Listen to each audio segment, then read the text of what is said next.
मैं आपका बहुत आप आभारी बैठो हूं। ना, अरे बाद में कर लेना।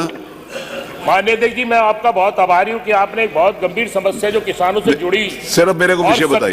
17 गांव के किसान जनपद बिजनौर के तथा लखीमपुर खीरी के इससे अत्याचित हो रहे हैं। और अभी हमसे माननीय संसदीय कार्य मंत्री जी ने कहा कि ये तत्कालीन घटना नहीं है।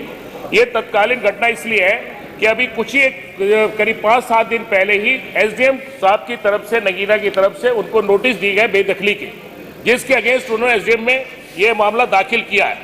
तो आपके माध्यम से मैं कहना चाहता हूं कि हल्दुवाला, कादरगंज, सुलेमान, शिकोपुर आदि गांव के दीपक बिष्ट, पुत्र श्री भारत सिंह बिष्ट, श्रीमती मनोरा देवी, पत्नी श्री धीरज सिंह एवं श्री तीरथ सिंह रावत, नेत्र सिंह आदि जिला लखीमपुरी के कुछ गांवों को उनकी जमीनों से बेदखल करने हेतु तत्काल नोटिस जारी किए गए, जिसका मुकदमा वहां के किसान एसडीएम कोर्ट में लड़ रहे हैं। वहां के किसानों से बात करने से पता लगा कि सरकार द्वारा 1359 फसली खतौनी से पूर्व उपरोक्त गांव की जमीनों को राजस्व रिकॉर्ड में दर्ज जंगल, झाड़ी, नदी, नाले आदि के अनुसार उपरोक्त 17 गांव के लोगों को बेदखल करने का आदेश पारित कर दिए गए हैं। जबकि 28 मार्च 1952 में तहसील अधिकारियों द्वारा उपरोक्त गांवों को भूमि पर राजा श्री चंद्रभान, पुत्र श्री उदयराज, राजपूत निवासी, हाल का नाम भूमि में दर्ज है।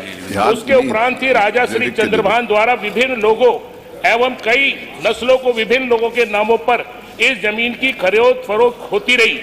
आज इन 70 वर्षों में कई पीढ़ियों के नाम आप पढ़ रहे हो और उसको विषय नहीं है, आपको पता ही नहीं विषय क्या आप पढ़ो। किसानों के द्वारा यह भी ज्ञात हुआ कि उपरोक्त सभी 17 गांवों के किसानों को उनकी जमीनों से बेदखल करने के लिए बसपा के पूर्व सांसद तहसील के कार्यरत जिलाधिकारी के पेशकार द्वारा ये षड्यंत्र करके करोड़ों रुपए का लाभ कमाने हेतु ये साजिश की गई थी।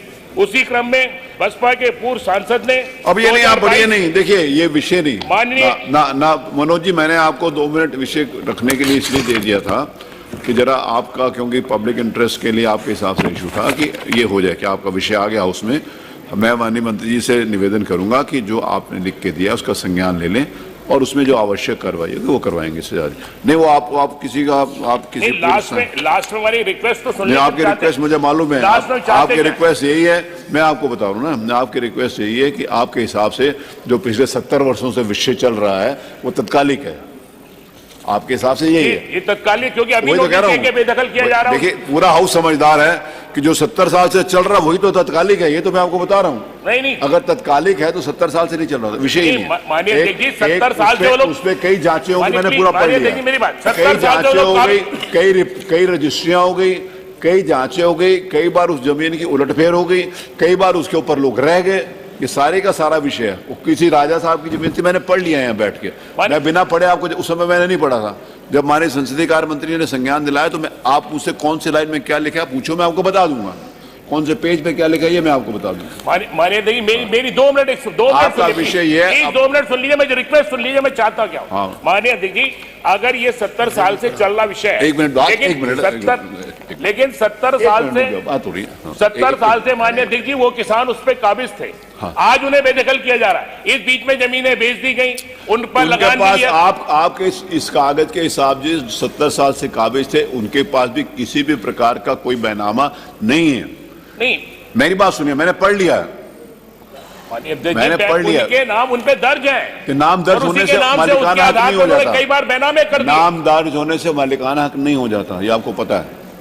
नाम दर्ज होने से किसी लैंड उसमें, फिर भी आपने कोई बात इशू उठाया है तो मैं माननीय संसदीय कार्य मंत्री से विनम्र निवेदन करूंगा कि जो विषय इन्होंने उठाया उसका संज्ञान ले लें, उसकी रिपोर्ट मंगा लें। आप कुछ कहना चाहते हैं? बात तो आई गई।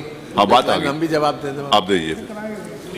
माननीय अध्यक्ष जी, पूरी बात आ गई। अरे आप इनकी रिक्वेस्ट सुन लीजिए। माननीय मंत्री जी 1 मिनट, रिक्वेस्ट क्या करना चाहते हैं कर लीजिए। माननीय अध्यक्ष जी मैं आपके माध्यम से चाहता हूं, मैं बात आप 17 गांव के किसान फिर आप रोक दूंगा, ऊपर नहीं आ पाएगा। 70 वर्ष बाद बेदखल किया जा रहा है, जबकि कई बार उन लोगों ने जमीन को खरीद फरोख्त किया, स्टाम्प ड्यूटी दी, आज उनके वोट वहां बने हुए हैं, आज उनके ट्यूबवेल वहां बने हुए हैं, बिजली का बिल वो दे रहे अब हैं। रिक्वेस्ट उसके बाद करो। उन गांवों को के लोगों को बेदखल करके उनके बच्चों को सड़क पे लाया जा रहा अब है। रिक्वेस्ट ये कर लो। बहुत गंभीर विषय है, इसलिए मैं सरकार से, आपके माध्यम से सरकार से निवेदन करता हूं कि इस पे चर्चा कराई जाए और उन लोगों को जो काबिल लोग हो उनको यथास्थिति वहां पर बनाई रखी जाए। धन्यवाद। माननीय मंत्री जी आता नहीं है माननीय उसमें, अध्यक्ष फिर भी जी। आपको जवाब देना चाहें तो दे दो। ये नियम 56 में आता नहीं नहीं आता, है। ये मैंने बोला। ये मैंने आपसे रिक्वेस्ट किया था, लेकिन फिर भी माननीय सदस्य ने आग्रह पूर्वक अपनी बात कही है। तो इसमें मान्यवर जो मेरे पास रिपोर्ट आई है, इसमें मंडलायुक्त जो हमारे मुरादाबाद के मंडल कमिश्नर हैं जी, उनकी अध्यक्षता में एक कमेटी बनी है, वो इसकी जांच कर रही है और उनकी जांच की रिपोर्ट आ जाएगी तो उसी के हिसाब से हम आगे की कार्रवाई होगी। मान्यवर, आपकी बात का संज्ञान ले लिया है बहुत अच्छा। कि लेकिन कमेटी के रिपोर्ट आने के बाद ही कोई बात होगी। ठीक है, ठीक है, ये सबसे उचित उत्तर था। जी, एक प्रभु